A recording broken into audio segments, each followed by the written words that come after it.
भले समान हो करिया गे तोर भले समान हो करिया गे।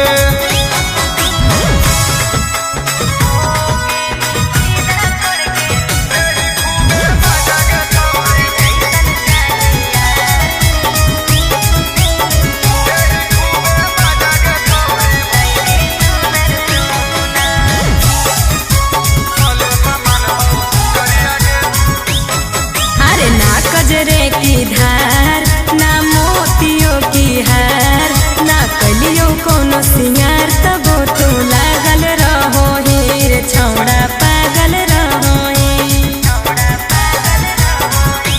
छौड़ी बिना सिंगार के लागो ही बड़ी हो तगे सबसे अलगे हो तोरा नीचला पलट गे। अरे दुनिया में हम लड़की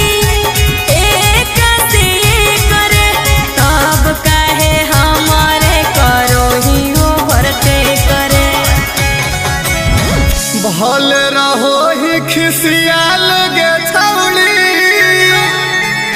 बाकी दिलवा हो तो दरिया गे। देही खूबे मजा गे छौड़ी देही खूबे मजा गे छौड़ी भले समान हो करिया गे तोर भले समान हो करिया गे।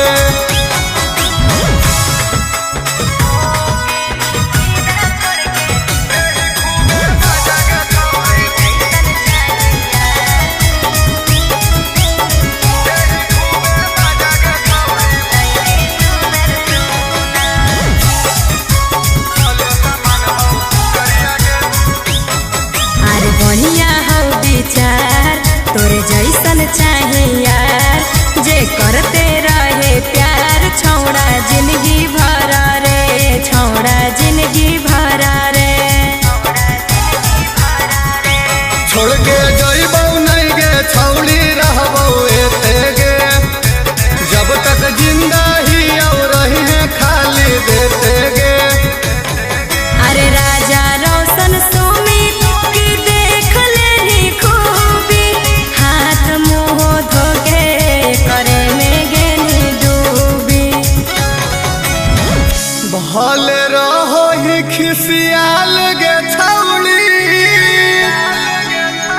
बाकी दिलवा हो तोर दरिया गे। देही खूबे मजा गे छौड़ी देही खूबे मजा गे छौड़ी भले समान हो करिया गे तोर भले समान हो करिया गे।